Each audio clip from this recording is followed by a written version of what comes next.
최근에 한 설문조사 기관인 한국 리서치에서 만 18세 이상 남녀 1000명을 대상으로 정신건강 실태를 조사를 했습니다. 3월 달에 한 걸로 봤는데요. 조사 결과 우울감을 경험했다라고 응답한 사람이 무려 49.9%로 나왔습니다. 이 말인즉슨 국민 2명 중 1명이 일상에서 우울감을 겪고 있다라는 거죠. 그리고 우울감으로 극단적인 생각을 해봤다라고 하는 응답도요. 2018년에는 4.6%였어요. 그런데 올해는 해보니까 22.2%로 급증했습니다. 그래서 우울감을 느끼는 이유들은 다양하더라고요. 근데 그 중에 가장 첫 번째가 경제적인 어려움이었어요. 그게 22%였고, 그 다음으로 직장 스트레스, 또 대인 관계 등등의 이런 이유들이 많이 있었습니다. 문제는 매년 이 우울증 지수가 계속 올라가고 있다라는 거예요. 작년에도 최고라 그랬거든요. 그런데 또 올해 넘어오니까 더 또 수치가 올라갔습니다. 이게 참 이상한 일입니다. 왜냐하면 세상은 어쩌면 갈수록 더 편해지고 있거든요. AI가 등장하고 발달하고 생활은 여러 가지로 점점 더 편해지고 있습니다. 그런데 과학이 발달할수록 사람들의 미래에 대한 불안감은 더 커지고요. 나는 누구인지, 나는 어떻게 살아야 되는지, 나는 이 땅에서 무슨 존재인지 그런 고민들로 더 힘들어지고 어려워지는 것이 요즘 세상입니다.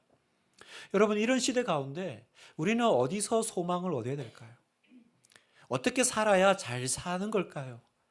어떻게 해야 복된 인생이고 성공한 인생일까요? 어떻게 하면 이 우울한 마음을 이겨낼 수 있을까요? 우리는 지난주에 감옥에 갇혀 있던 한 사람, 세례 요한을 만났죠. 여러분, 세례 요한이 누구였습니까? 누구보다 예수님을 잘 알고 있었고, 예수님을 사랑했고, 또 예수님을 믿었고 존경했던 사람입니다. 그래서 요한복음 1장 26절에 보면 요한이 대답하되 나는 물로 세례를 베풀거니와 너희 가운데 너희가 알지 못하는 한 사람이 섰으니 곧 내 뒤에 오시는 그이라. 나는 그의 신발끈을 풀기도 감당하지 못하겠노라 하더라. 너희 가운데 한 사람, 아무도 몰라봤지만 세례 요한을 알아보고 또 그의 신발끈도 풀기 어려운 아주 위대하신 분이다, 이렇게 알고 있었던 사람이죠. 그래서 요한복음 3장 30절에 보면 그는 흥하여야 하겠고 나는 쇠하여야 하리라, 그렇게까지 예수님에 대해서 확신을 가졌던 세례 요한입니다. 그런데 그 세례 요한이 어느 순간 그 예수님에 대해서 의심이 들기 시작한 겁니다. 하나님의 아들이 오셨지만 왜 여전히 세상은 이렇게 어렵지? 왜 하나님의 아들이 왔는데 아무도 심판하지 않지? 그리고 왜 나는 이렇게 억울하게 감옥에 갇혀 있는 거지? 왜? 왜? 그리고 감옥에서 밖에서 하는 예수님 얘기를 들어보니까 이게 참 어려워요. 예수님 저렇게 하다가는 나보다 더 빨리 죽으실 것 같은 생각도 듭니다. 이 모든 상황은 세례 요한을 우울하게 만들었습니다. 세례 요한을 극심한 의심증 가운데 빠지게 했습니다. 그래서 제자들을 보내서 물었죠. 진짜 당신이 맞습니까? 하나님이 보낸다고 하셨던 그 구세주가, 구원자가 당신이 맞습니까? 아니면 우리가 다른 사람 기다릴까요? 만약 당신이면 왜 현실은 이렇게 암담하죠? 여러분, 세례 요한의 질문이 오늘을 살아가는 저와 여러분의 질문이기도 합니다. 그래서 우리가 힘이 빠져요. 그래서 우리가 우울합니다. 그런 세례 요한의 질문에 예수님 어떻게 하셨어요? 야단치지 않으시고 말씀으로 용기를 주시고 또 새롭게 하시고 다시 일어날 힘을 주셨죠. 왜냐하면 주님은 아세요. 우리가 천사가 아니라 사람이라는 걸 아십니다. 아무리 위대한 주의 종이라 할지라도요, 어느 순간 어려운 고난이 계속 찾아오면, 그리고 일을 하다가 탈진할 지경이 되면요, 우울증과 심리적인 위축감에 빠질 수 있다라는 걸 주님은 아시는 거죠. 그래서 그 전까지 그렇게 용맹하고 용기 있던 사람도요, 갑자기 모든 게 무서워집니다. 두려워집니다. 그리고 세상에서 내가 제일 못난 사람 같이, 세상에서 내가 제일 초라하게 느껴지는 순간이 누구에게든 찾아올 수 있다는 거예요. 우리 예수님은 그런 우리를 아십니다. 예수님은 공감하시는 분이셨어요. 그래서 우리 지난주 본문에서 세례 요한을 위로하시고 공감하셨던 예수님은요, 오늘 본문에서는요, 그래서 우리는 어떻게 살아야 되는지를 말씀해 주세요. 그리고 어떤 인생이 복된 인생인지, 그리고 우리는 누구인지를 분명하게 말씀하시면서 다시 일어나라, 힘내라 라고 하시는 거예요. 그 내용을 한번 같이 살펴보기를 원하는데, 자, 오늘 본문은 지난주에 세례 요한이 보낸 제자들하고 대화를 마쳤어요. 그 뒤의 이야기입니다. 7절을 보니까 그들이 떠남에, 이제 제자들이 떠나간 거죠. 예수께서 무리에게 요한에 대하여 말씀하시되 너희가 무엇을 보려고 광야에 나갔더냐? 바람에 흔들리는 갈대냐? 자, 요한의 제자들과의 대화를 마치고요. 그 의심하는 세례 요한을 혹시 이 남아있는 사람들이 정죄하고 비판할까봐 요한의 제자들이 떠난 다음에 예수님이 요한을 지금 변론해 주고 계세요. 무리에게 요한에 대하여 말씀하시되. 여러분, 여기서 우리가 한 가지 배울 수 있는 게 있죠. 일반적으로 우리는 어떻게 합니까? 상대방이 보는 데 앞에서는 좋은 말 해줍니다. 그리고 그 사람 떠나면 그 사람을 비방하고 욕합니다. 이게 사람이죠. 이게 인간이죠. 그런데 예수님은 다르셨어요. 세례 요한의 제자들을 보낸 다음에 그를 보호하고 축복하셨다는 거예요. 여러분, 여기서 오늘 우리 그리스도인들의, 크리스찬들의 자세가 어떠해야 하는지를 배우게 됩니다. 성도 여러분, 뒤에서 수군거리지 말아야 해요. 내가 그 사람이 없다고 해서 내가 그 사람에 대해서 할 수 없는 얘기들을, 그 사람 앞에서는 할 수 없는 얘기들을 그 사람이 없다고 하는 건 옳지 않다라는 거예요. 진짜 해야 된다면 차라리 그 사람 앞에 있을 때 하는 것이 옳지 않겠어요? 여러분, 이게 신자의 아름답고 바른 태도이죠. 그 사람 앞에서는 한마디 못하다가 그 사람만 없으면 비방하고 비판하는 것들이 혹시 우리 안에 은연히 들어와 있지는 않습니까? 예수님은 그러지 않으셨어요. 제자들이 떠나고 오히려 남은 사람들에게 그 의심하는 세례 요한을 오히려 변론해 주세요. 변호해 주세요. 그래서 이렇게 얘기하시죠. 한때 세례 요한의 열광이 있지만 지금은 실망한 사람이 혹시 있다면 물으세요. 너희가 무엇을 보려고 광야에 나갔더냐? 이렇게 물으세요. 왜 갑자기 광야 얘기하실까요? 광야는 세례 요한이 주로 사역하던 곳이었기 때문입니다. 활동하던 무대였기 때문입니다.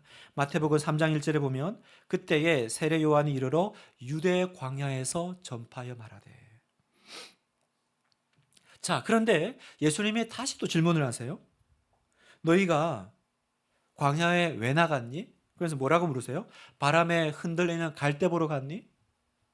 왜 갑자기 갈대 얘기를 하실까요? 이 말씀은 뭐냐면 광야는 세례 요한이 있던 곳이잖아요. 너희들 그 세례 요한 보러 갈 때 세례 요한이 어떤 사람이었냐 그때? 갈대같이 그렇게 줏대 없이 흔들리던 사람이었냐? 그렇지 않지 않았냐? 너희는 그런 사람 말 들으려고 광야까지 몰려가는 거 아니었지 않냐? 예수님은 지금 세례 요한이 그런 사람이 아니라고 말씀하세요. 비록 지금은 어려운 환경 속에서 잠시 의심도 하고 시험에 빠졌지만 누구보다 강직한 사람이다라고 변론해 주시죠. 그리고 또 물으세요. 8절. 같이 한번 읽어볼까요? 시작. 그러면 너희가 무엇을 보려고 나갔더냐? 부드러운 옷 입은 사람이냐? 부드러운 옷을 입은 사람들은 왕궁에 있느니라. 자, 부드러운 옷 입은 사람 보러 갔냐? 예수님이 이 말씀하셨을 때 아마 듣던 사람들은 웃음이 빵 터졌을 거예요. 왜냐하면 이 단어는 진짜 세례 요한하고 매칭이 안 되는, 어울리지 않는 단어거든요.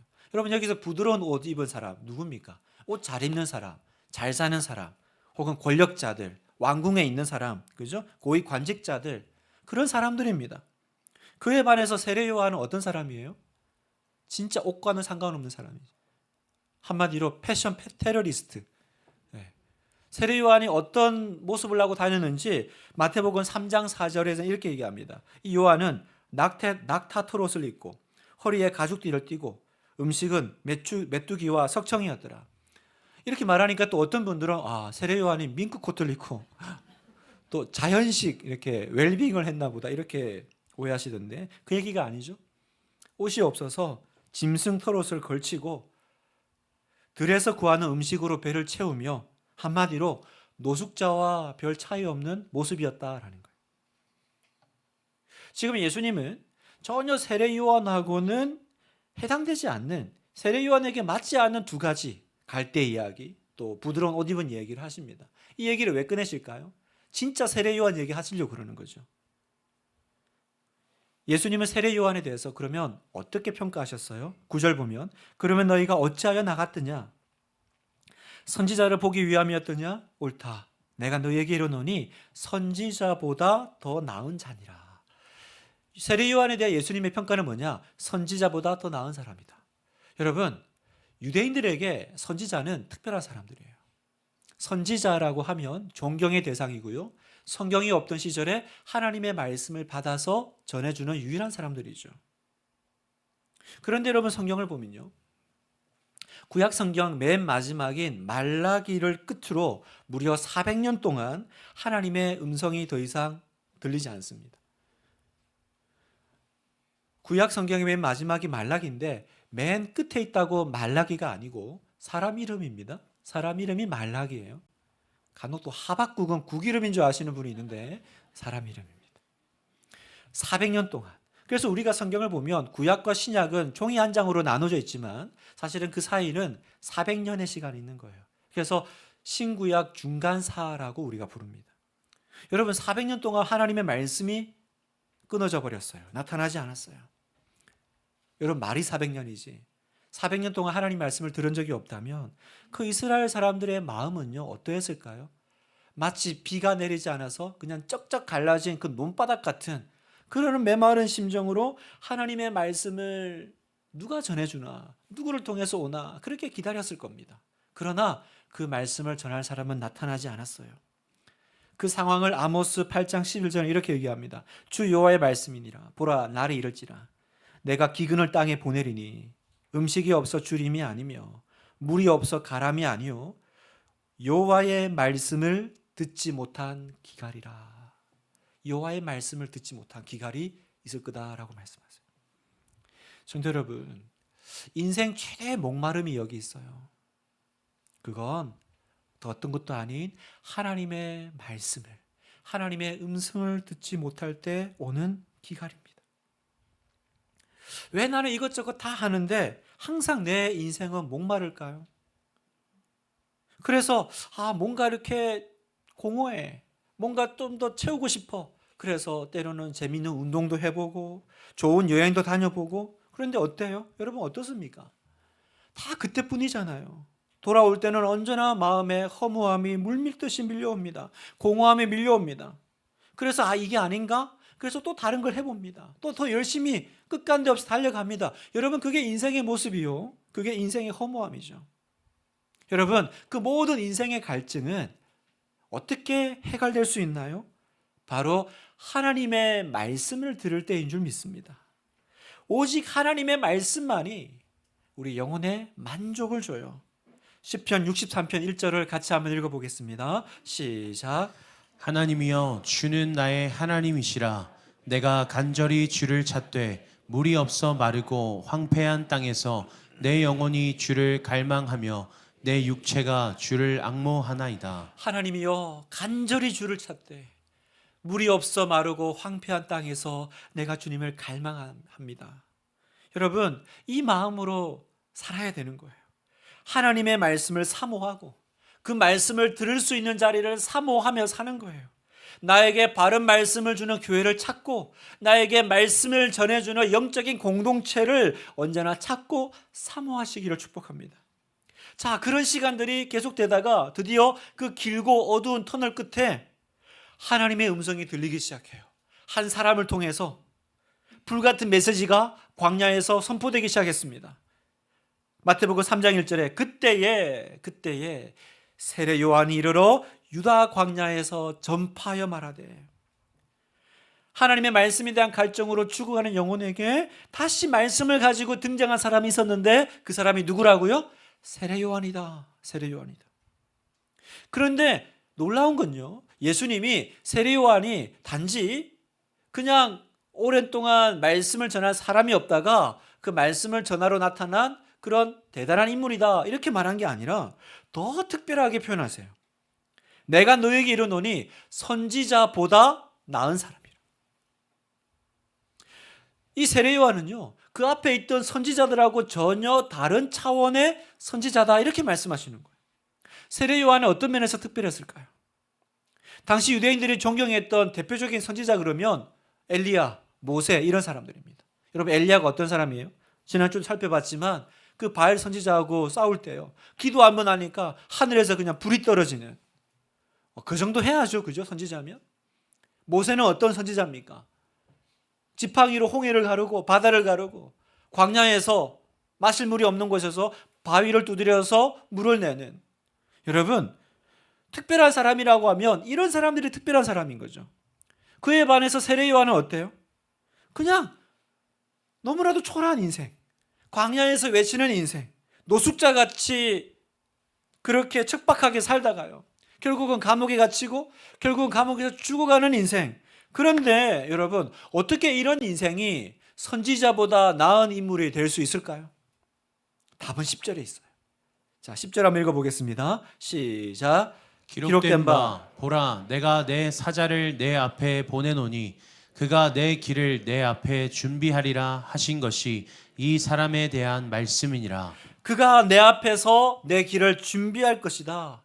바로 왜 이 세례 요한이 특별하냐? 그가 가진 특별한 사명 때문이에요.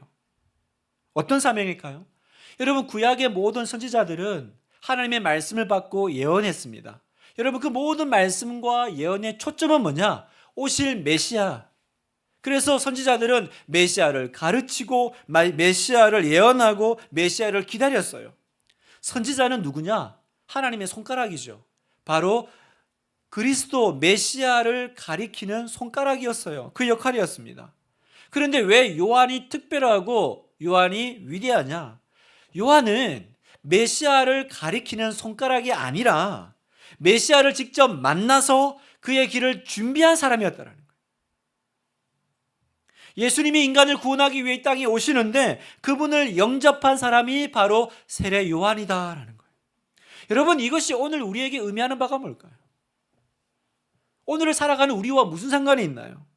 여러분, 세상에 대단하고 훌륭한 사람 많습니다. 때로는 사회 개혁도 하고요, 부정의 항거도 하고요, 불같은 메시지를 던지는 사람들도 위대하죠. 그런데 오늘 본문이 말하는 건 뭐냐? 더 위대한 사람이 있다라는 거예요. 그 사람은 누구냐? 바로 예수님을 영접하는 자, 예수님을 만나는 사람, 그 인생, 그 사람이 바로 위대한 사람이고 위대한 인생이다. 이걸 지금 예수님이 우리에게 말씀하고 계신 겁니다.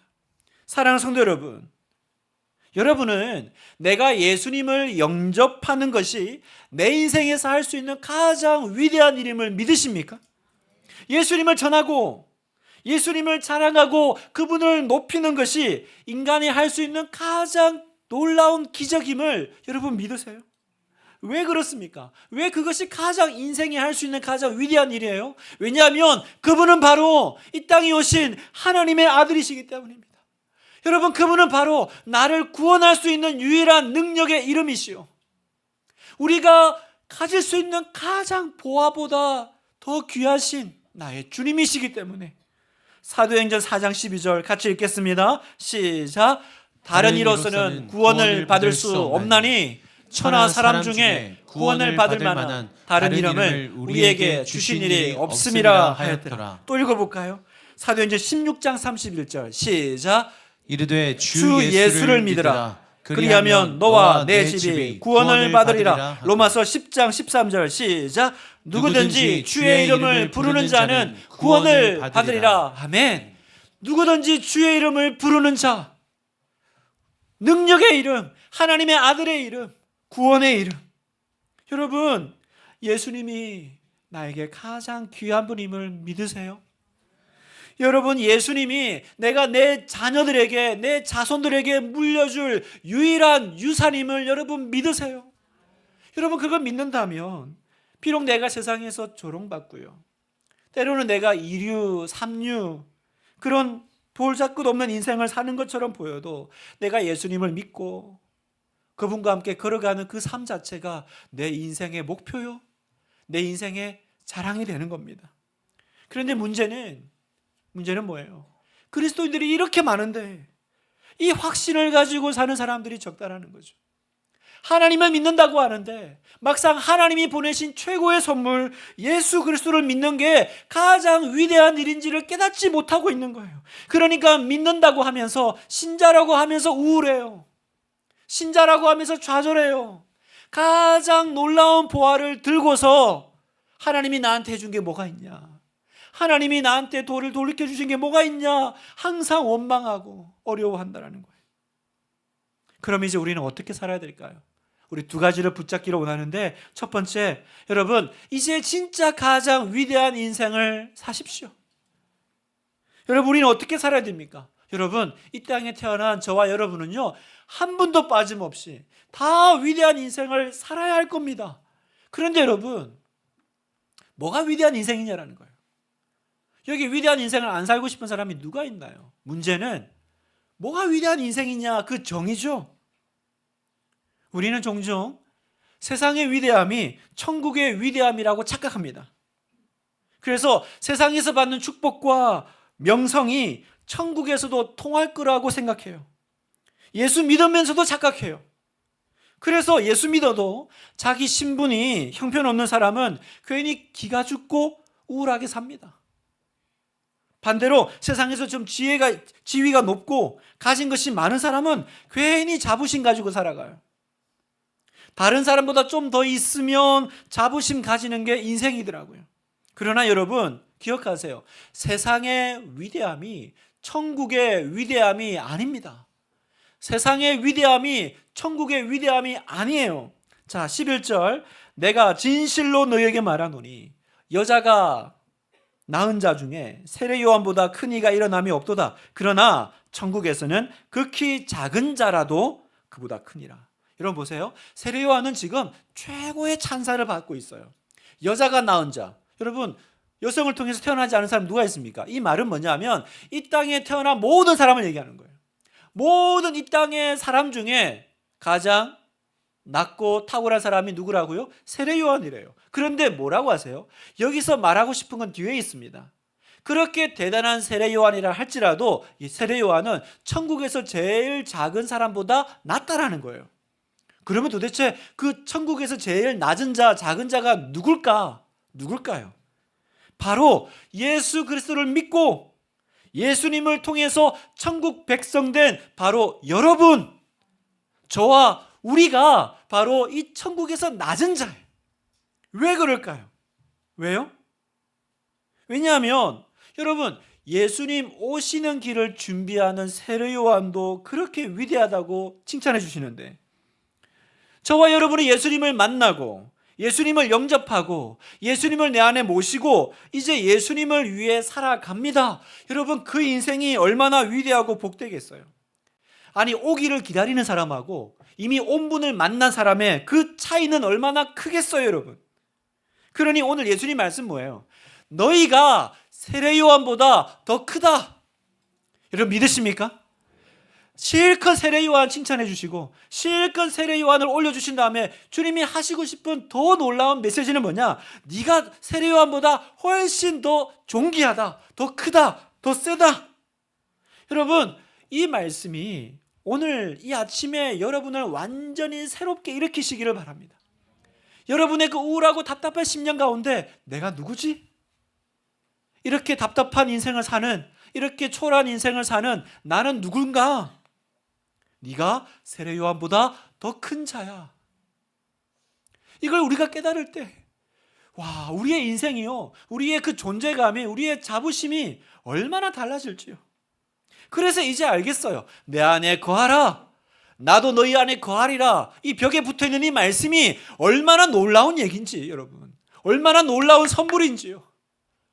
아니, 예수님 오시는 길을 준비하는 세례 요한도 이런 선지자가 없어 이랬는데 지금 예수님이 너희 안에, 내 안에 계신대요. 내 안에 거하라, 나도 너희 안에 거하리니. 저만 흥분해가지고 지금 왜 저래? 그러고 계시죠, 여러분? 여러분, 좀 예수님께 귀를 열고 그 음성을 좀 들어보세요.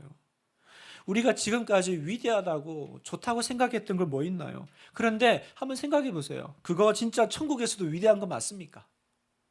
내가 중요하게 여기는 그 권력, 인기 혹은 내가 정말 목숨 걸고 그 얻으려고 그 자부심 가지고 붙잡고 살아왔던 거, 그거 진짜 천국에서도 의미 있는 거 맞습니까? 그거 천국 가져갈 수 있는 거 맞습니까? 예수님이 그것 보시고 와 귀하다라고 말씀해 주실 건 맞아요?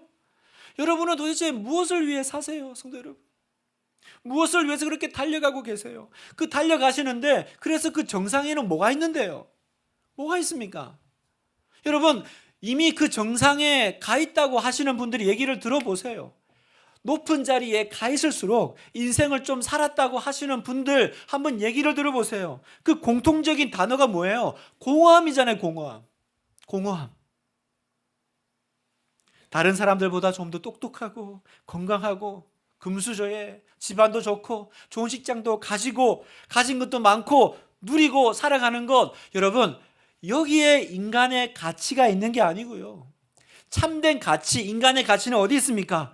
천국 백성이 되는 데 있습니다, 여러분. 누가 위대한 인생이라고요? 우리 주님이 가르쳐 주신 건 뭐냐? 예수님을 만나 그분을 영접하고 그분과 하나 된 인생, 천국을 소유한 인생, 그 인생이 위대한 인생이다. 오늘 주님 우리에게 말씀해 주는 거예요. 여러분 이걸 깨달으면요, 이걸 알면요, 인생 좀 힘들고 어려워도 우리 통과할 수 있어요. 개의치 않고 넉넉히 갈 수 있다라는 것입니다. 두 번째, 그 천국을 놓치지 마라. 그 천국을 차지하라고 우리에게 말씀하세요. 12절 같이 한번 읽겠습니다. 시작. 세례 요한의 때부터 지금까지 천국을 침노당하나니 침노하는 자는 빼앗느니라. 자, 우리가 잘 쓰지 않는 단어죠. 침노. 단어 뜻대로 하면 강제로 쳐들어간다라는 겁니다. 그러니까 주로 이제 군대가 성을 함락할 때 쓰는 단어인데요. 천국은 그렇게 공격을 받고, 천국은 누구 거예요? 그 공격해 들어가는 사람 거라고 성경은 얘기하는 거죠. 그런데 여러분, 이 말씀은 두 가지 의미가 있어요. 긍정적인 의미가 있고 부정적인 의미가 있어요. 그래서 학자들이 맨날 싸워요. 뭐가 맞는지. 그래서 인터넷에도 보면 이렇게 설명하면 밑에 댓글에 그 뜻 아닌데 막 그러는 사람들이 나오는 이유가 바로 이 두 가지 의미가 있기 때문입니다. 왜 그러냐? 침노하는 자들이 빼앗는다라고 할 때 이 침노하는 자가 누구냐라는 거예요. 긍정적인 의미로 해석을 하면 이 침노하는 자는 천국을 향해 돌진하는 예수님의 제자들을 말하는 거죠. 아, 내가 뭐가 위대한 인생인지 알았습니까?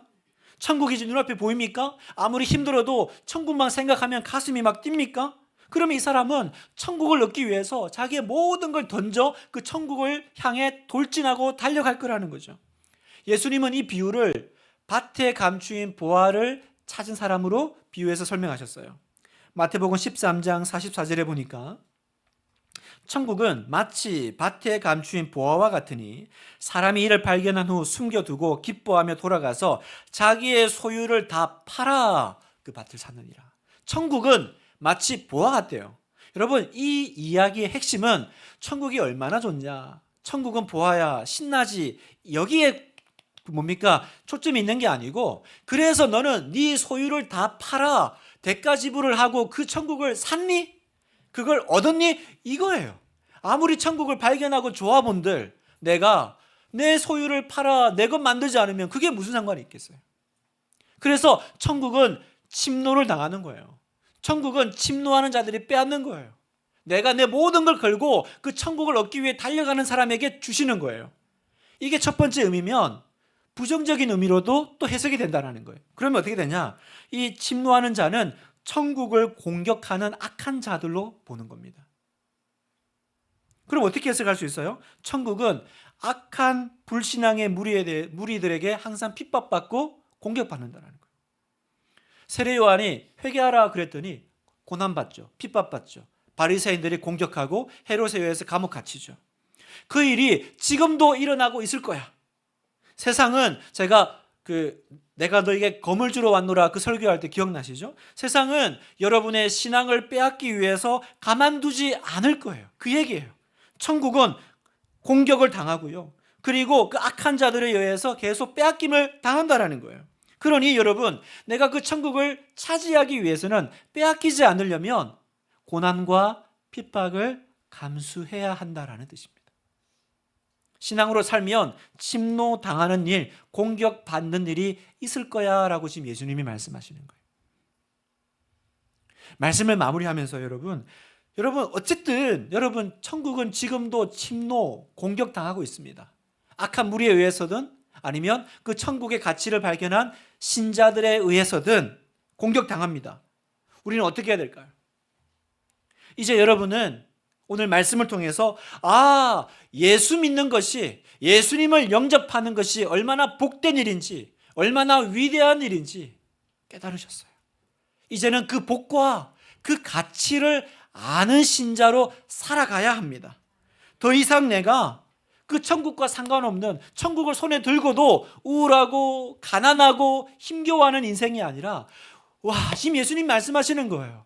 세례 요한이 얼마나 위대한지 알겠지? 구약에 나오는 모든 선지자보다 대단한 사람이 세례 요한이야. 그런데 그 세례 요한보다 네가 더 크다, 네가 더 위대하다. 여러분, 이게 여러분의 존재감이요, 여러분의 정체성이라는 거예요. 그러니 여러분, 더 이상 내 인생에 대해서 예수 믿었습니까? 우울해하지 마십시오. 좌절하지 마십시오. 예수 믿고 하나님이 도대체 나한테 해준 게 뭐가 있냐? 그렇게 말씀하지 마세요. 여러분은 작지 않아요.